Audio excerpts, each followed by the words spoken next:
cómo es la actividad de la válvula durante la sístole y la diástole, ¿no? Durante la sístole se cierran las válvulas auriculoventriculares o la válvula mitral y la tricuspidia, y se abren la válvula aórtica y la pulmonar respectivamente. Durante la diástole, lo contrario, se cierran las válvulas sigmoideas o aórtica pulmonar y se abren las válvulas auriculoventriculares o mitral y tricuspidia. Siempre tienen que tener en mente ustedes eso. Sístole, diástole, ¿qué está pasando en el corazón? Tocan el pulso. Si están tocando el pulso, ¿en qué fase del ciclo cardíaco está? ¿Sístole o diástole? Pregunto. Sístole. Sístole, perfecto. Entonces están ahí ustedes, se están abriendo las válvulas sigmoideas. En medio de la onda del pulso que se siente, entonces está la diástole. Entonces se están cerrando las válvulas sigmoideas y se están abriendo las auriculoventriculares. Entonces esta secuencia tienen que tener en mente ustedes y tener en mente que el flujo es unidireccional. Va en diástole de aurícula hacia ventrículo y en sístole de ventrículo hacia aorta. Y tener en mente que hay ausencia de gradiente diastólico entre la aurícula y el ventrículo. O sea, la sangre pasa, como decir, como viene un río, pasa la sangre automáticamente de aurícula al ventrículo. No hay un gradiente de presión. Y tampoco entre ventrículo y las arterias, o sea, entre ventrículos y las arterias. En este caso, imagínense solo el ventrículo de cavidad izquierda. Entre el ventrículo izquierdo y la aorta, no hay gradiente durante la sístole. La sangre fluye, como ven ustedes este esquema de acá. Entra y sale sin ninguna. Y esto ya está estudiado desde muchos años atrás por el ciclo cardíaco, que ustedes recordarán, ¿no? Que nos enseñaron, está en los libros de fisiología, ¿no? Que existe una actividad eléctrico-mecánica. Abajo está la actividad eléctrica y arriba la actividad mecánica.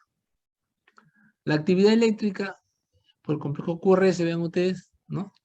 Que se da durante la sístole ventricular, empieza prácticamente en el complejo QRS, que representa el cierre de las válvulas auriculoventriculares y representa la primera fase de la sístole, que es la contracción isovolumétrica. Y se abren las válvulas sigmoideas, o en este caso la aórtica, como actividad eléctrica. Entonces empieza la contracción, todo ello, y va el volumen sanguíneo, ¿no?, a expulsarlo. Y las presiones del ventrículo y la aorta se van a igualar, vean ustedes, ¿no? Se van a igualar las presiones. Entra en azul, presión ventricular, ¿no? Y en negro acá, la aórtica. Pero después ya hay una eyección rápida, eyección lenta, y viene ya la parte que se conoce como relajación isovolumétrica, que concuerda con el segundo ruido cardíaco, ¿ok? Que es el cierre de la válvula aórtica. Entonces ustedes cuando escuchan primer ruido, primer pac, pac, entonces ahí está la sístole. Está abriéndose y está cerrándose la válvula aórtica y ahí está produciéndose la sístole. Y están ahí igualándose las presiones entre el ventrículo y la aorta. Pero cuando ya llega la diástole, ¿no?, después de la relajación isovolumétrica, la presión de la aorta se mantiene, porque se cierran los velos, ¿no?, de la aorta y mantiene una presión diastólica que no es igual ya que el ventrículo izquierdo. Esto acá quiero que recuerden siempre, porque nosotros crecimos con, a veces la mayoría, son pocos, de que durante la diástole, ¿no?, el ventrículo izquierdo baja sus presiones y se iguala a la aurícula, que son presiones bajísimas. Pero la aorta se mantiene en promedio por encima de 70, ¿no?, 80.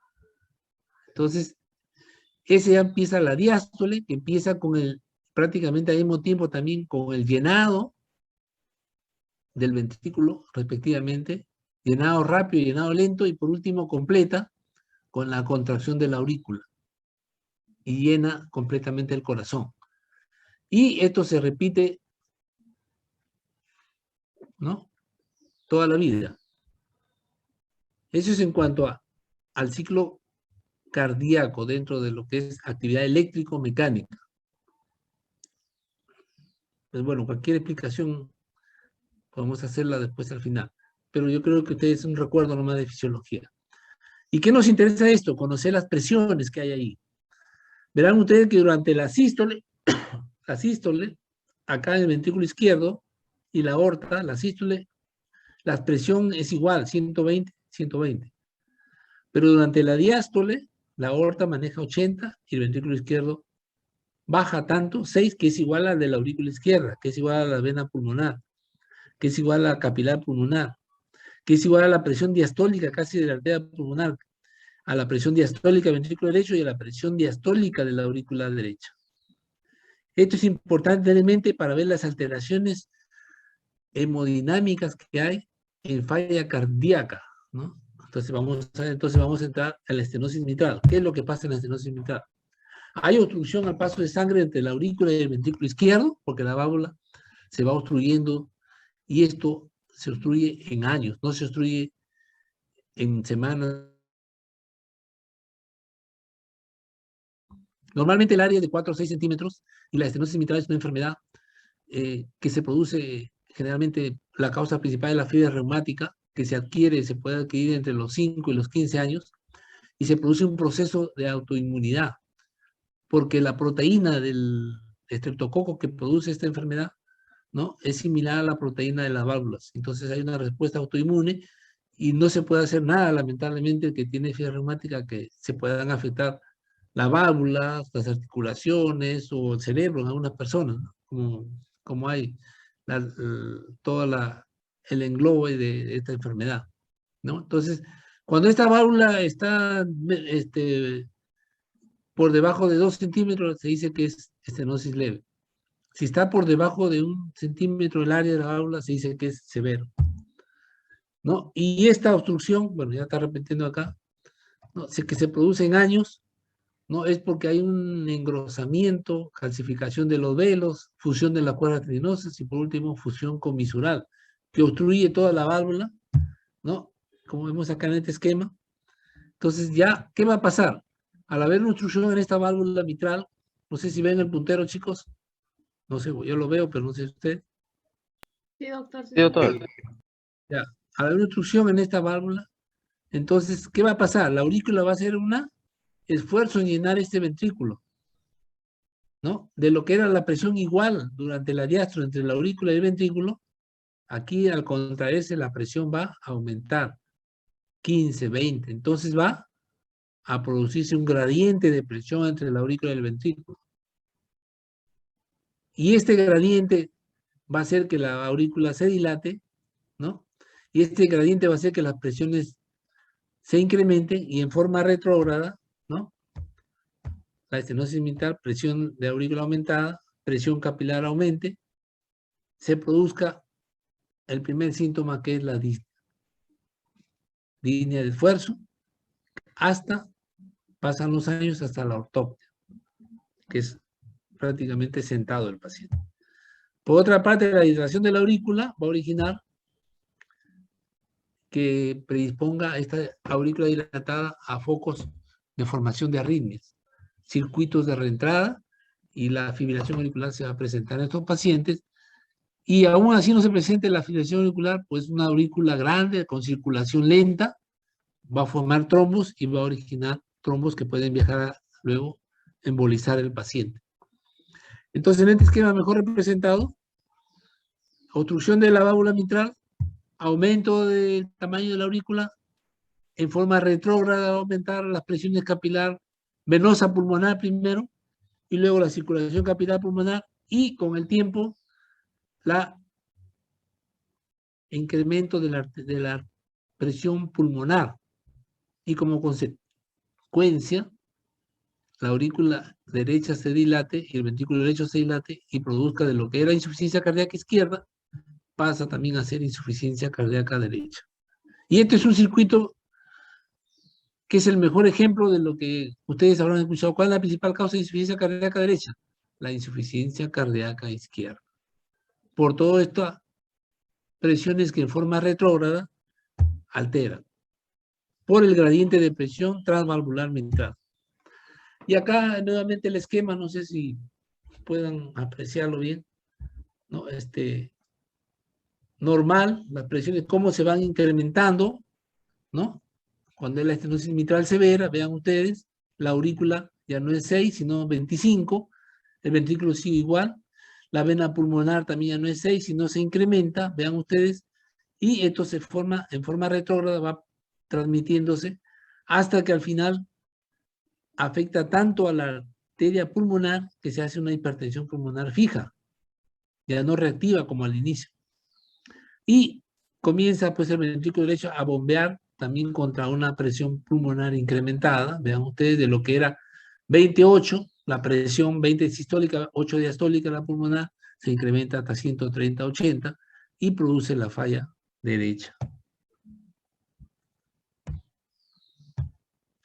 Entonces, con esta breve explicación, yo creo de que ya no podemos decir, entonces esto pasa, eso es lo que pasa en la estenosis mitral, obstrucción, disnea, embolismo, rotura de las arterias capilares pulmonares, hemoptisis, ¿no? Y por eso se considera, ¿no?, que esta enfermedad y formación de arritmias como la fibrilación auricular, todo esto, ¿no?, hace que la presión capilar se incremente tanto y en los inicios produzca edemas pulmonares, ¿no? Pero ya con el tiempo ya hay una hipertensión pulmonar severa que condiciona insuficiencia cardíaca derecha, y cuando hay esta hipertensión pulmonar severa, muchas veces el paciente dice, doctor, ya no me canso como antes, ¿no? Ya, como si ya ha pasado a ser falla derecha, una fase bien peligrosa para estos pacientes, para ayudarles a resolver. De esta manera, esta enfermedad es disneizante, la clínica, ¿no? Se cansan, hemoptizante porque se rompen los capilares pulmonares y el paciente expectora una expectoración rosada, ¿no? Y embolizante porque en esa aurícula se forman trombos que pueden viajar al cerebro, ¿no? Que pueden viajar hacia el riñón, que pueden viajar hacia la circulación esplánica, hacia la circulación arterial periférica, y por eso dice embolizante. Vean ustedes de trombos que se forman, ¿no? Especialmente en la orejuela de la aurícula izquierda. Esos son, por otra parte, la congestión pulmonar pues, puede dar tos, bronquitis, hemoptisis y asma cardíaco, porque la congestión no solamente va a abarcar los alveolos, sino también los bronquios se van a congestionar tanto que la luz va a disminuir y el paciente va a tener sibilantes como si fuera un paciente asmático. Y esto es en toda falla cardíaca aguda. Pueden encontrar, este es como se dice, el asma cardíaco es el que se mejora con diuréticos. Al poner diuréticos disminuye la congestión y va a mejorar el paciente, entre comillas, asmático. Muchas veces lo hacemos como prueba terapéutica. Las arritmias que van a dar palpitaciones, ¿no?, embolismos, y luego la insuficiencia cardíaca, ¿no?, ya puede llegar hasta ser una cirrosis cardíaca, se dice cirrosis cardíaca, ¿no?, cuya el hígado está tan congestionado por falla derecha que produce un tipo de cirrosis. Puede haber dolor torácico, ¿no?, por la hipertensión pulmonaria, y al final ya una caquexia mitral, que es el estado ya avanzado de una insuficiencia cardíaca. Disfonía puede haber porque la aurícula se dilata tanto que comprime el nervio recurrente laringio izquierdo. A la exploración vamos a encontrar un paciente con fascia mitral, con unas clásicas chapetas mitrales y una nariz afilada, ¿ya? Puede encontrarse el pulso normal inicialmente, pulso venoso, pero después, si hay una hipertensión pulmonar importante, una onda A importante, prominente, pero si el paciente entra en fibrilación auricular, ya no habrá la patada auricular y va a estar el paciente solo con la onda B, no va a haber la onda A, ¿no? Otras fases. La palpación prácticamente no se encuentra movimiento apical presistólico, el cuarto ruido no hay, cuando está el paciente en fibrilación auricular. La auscultación pulmonar podemos encontrar estertores, sibilantes, y lo clásico de la exploración de la estenosis mitral es en hacer al paciente en una exploración de cúbito lateral izquierda, ¿no? Y auscultar a nivel del foco mitral, porque yo sé que ustedes llevaron semiología, que está a nivel del quinto espacio, línea media clavicular, ¿no? Haciendo el paciente que se ponga de cúbito lateral, vamos a encontrar un soplo diastólico, un rodamiento diastólico. Cuando se abre la válvula, un primer ruido que va a estar fuerte por la válvula que va a estar esclerosada, y un refuerzo presistólico si el paciente está en ritmo sinusal como contracción de la aurícula, ¿no? Esto es lo que vamos a encontrar haciendo un análisis gráfico después del segundo ruido. Después que escuchan este segundo, van a encontrar un rodamiento diastólico precedido por un chasquido de apertura y un refuerzo presistólico. Diagnóstico diferencial, hay que tenerlo con la insuficiencia mitral, sobre todo cuando hay hiperflujo, ¿no? Mucho flujo se está manejando las cavidades izquierdas. En la insuficiencia aórtica, cuando hay el soplo de Austin Flynn. En la estenosis tricuspidia, ¿no? Recordar que en problemas derechos aumenta con la maniobra de Rivera Carballo, que es la inspiración. La inspiración aumenta todos los soplos de cavidades derechas. Hacer diagnóstico diferencial con CIA, mixoma, pericarditis constrictiva. En el electrocardiograma vamos a encontrar un incremento en duración de la onda P, pero pueden encontrar también un paciente con fibrilación auricular, ¿no? Acá tenemos la onda P importante, duración, o paciente estar en fibrilación auricular donde ha perdido la onda P.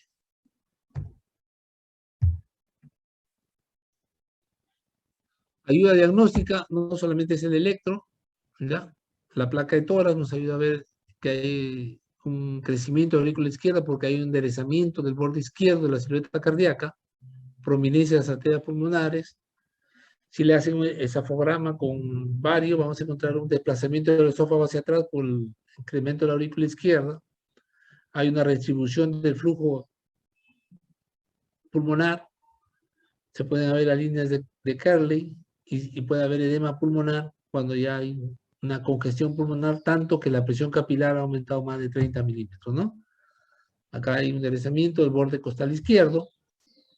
Aquí en un esófago varitado, ve usted está desplazado el esófago hacia atrás por incremento de la aurícula izquierda. Bueno, estos son estudios antiguos, pero se hacían. Estas son las líneas de Kerley, ¿no? Y por último ya un corazón congestionado. El eco es importante, el ecocardiograma, porque ayuda a valorar tanto la morfología como el aspecto de las válvulas. Puede ver el orificio de la válvula, el tamaño de la aurícula, ver si hay... Valoramos el gradiente que les había explicado, ese gradiente entre aurícula y ventrículo. Y valorar si hay también presencia de trombos o no. ¿No? Vean ustedes acá, la válvula mitral. Acá, gruesa, engrosamiento, la aurícula izquierda, el ventrículo izquierdo. También la válvula aórtica está engrosada, o sea que es un típico problema reumático, ¿no? Aquí vemos directamente el área de la válvula mitral, vamos a medirlo, y los trombos que se pueden formar en la aurícula por la obstrucción. En otra vista transesofágica, tomo un trombo en la orejuela de la aurícula izquierda, y el cateterismo, que también ayuda a valorar los gradientes de presión, determinar de forma indirecta la obstrucción, pero también como posibilidad terapéutica para desobstruir, que no es el motivo de la explicación de la clase. La insuficiencia mitral, ya aquí el problema es diferente, aquí hay dificultad en el cierre de la válvula. O sea, la válvula no hay incompetencia en el cierre. De manera que regurgita la sangre del ventrículo hacia la aurícula. Y esto puede ser a nivel de cualquier parte anatómica del aparato valvular mitral, decimos. De las valvas, del anillo mitral, de las cuerdas o del músculo valvular. Cualquier parte de eso se afecta y produce la insuficiencia mitral. 50% de las causas es reumática, pero puede ir hasta una miocardiopatía dilatada, que se dilata el anillo y va a producir la insuficiencia mitral. Hasta hacerlo también en forma crónica o aguda. Generalmente crónico es lo más frecuente, pero aguda puede ser, sí. ¿Por qué? Por ejemplo, una endocarditis bacteriana. ¿no? Que prácticamente puede romper la válvula mitral y va a haber incompetencia en la válvula en forma brusca. Un infarto complicado con rotura de músculo papilar. El ventrículo izquierdo prácticamente maneja presiones de más de 100 durante la sístole, se cierran las válvulas, entonces conserva la aurícula y toda la circulación venosa pulmonar, presiones bajísimas. Pero si se rompe esto y la sangre bruscamente va de ventrículo hacia aurícula, va a originar una insuficiencia mitral aguda, ¿no? Como vemos acá en el esquema. Insuficiencia mitral aguda y la crónica. La aguda prácticamente no da condiciones para que se adapte el corazón. En cambio, la crónica sí da condiciones. Y de ahí que los síntomas van a ser de la rapidez de instauración, severidad y atracción del ventrículo, la insuficiencia aguda o crónica respectivamente. En la crónica da motivo para que se dilaten las cavidades y se adapte toda la circulación pulmonar crónicamente a un incremento de las presiones, ¿no? Todo esto va a originar aumento, dilatación, un proceso progresivo. Todo esto se dilata en el tiempo. El paciente inicialmente no tiene síntomas. Los síntomas los tiene ya cuando es de larga evolución la insuficiencia mitral, cuando se hace severa en larga evolución, ¿no? Puede tener síntomas ya similares a la estenosis mitral, pero en estados avanzados, ¿no? A diferencia de la aguda, que bruscamente todo se incrementa, y todo se incrementa de manera que nosotros podemos, bueno, con la clínica, la anamnesis, ver si es aguda o crónica. En la aguda, bueno, se va a manifestar como un edema agudo de pulmón, congestión pulmonar, ¿no? Paciente intolerante al decúbito, bruscamente. En la crónica, pues, esto puede estar sin disnea muchos años el paciente, puede empezar a tener fatiga, astenia, ¿no? En el transcurso del tiempo, palpitaciones, los trombos son raros, y en la aguda sí hay una elevación brusca con insuficiencia cardíaca izquierda. Entonces, en la inspección, en la parte crónica, podemos encontrar soplos a diferentes niveles, ¿no? Dependiendo de la causa. Generalmente podemos encontrar a la palpación, nosotros podemos encontrar dependiendo del grado del soplo, si es 4 más, un tril. También podemos encontrar el llenado protodiastólico rápido, o el tercer ruido que se va a escuchar, ¿no? También podemos encontrar el primer ruido débil a la auscultación, porque no hay una buena coartación de los velos. El soplo generalmente es pansistólico. Podemos encontrar un tercer ruido. En el fonocardiograma, como vemos acá, desde la sístole que empieza después del complejo QRS, ¿no? Prácticamente durante todo este ciclo, esta parte del ciclo, se va a ocultar ese ruido, respectivamente. Generalmente, cuando el soplo es mayor de 3, vamos a encontrar el frémito. Generalmente, la radiación típica de la insuficiencia mitral es hacia la axila, excepto cuando hay un prolapso de válvula mitral, que ya no es una enfermedad de fiebre reumática, sino es degenerativo de causa congénita, donde hay una degeneración mixomatosa del tejido valvular, ¿no? Con elongación de las válvulas y con una insuficiencia mitral crónica. Frecuente en mujeres y síndrome de Marfan, hacer el diagnóstico definitivo diferencial con insuficiencia tricuspidia, estenosis aórtica, miocardiopatía hipertrófica. El diagnóstico nos puede dar, aparte de ello, la ayuda diagnóstica del electrocardiograma, la radiografía de tórax, por incremento del tamaño de la aurícula y del ventrículo respectivamente. En el electrocardiograma, vean ustedes, va a haber un crecimiento de hipertrofia del ventrículo izquierdo. En la placa de tórax vamos a aumentar un incremento en el tamaño de las cavidades izquierdas. Si es crónico y si es agudo, el tamaño va a estar normal, pero va a haber congestión. En alas de mariposa, el ecocardio va a demostrar cómo la sangre regresa de ventrículo hacia la aurícula, ¿no? Y podemos ver la causa, inclusive. Aquí vemos un prolapso de válvula mitral del velo anterior. Y acá vemos cómo la sangre regresa del ventrículo hacia la aurícula, respectivamente. Y el cateterismo nos puede demostrar cómo la sangre, en este caso el contraste con la sangre regresa del ventrículo hacia la aurícula, y corroborar dudas diagnósticas. Esto en cuanto a valvulopatía mitral. Ahora vamos a presentar valvulopatía aórtica.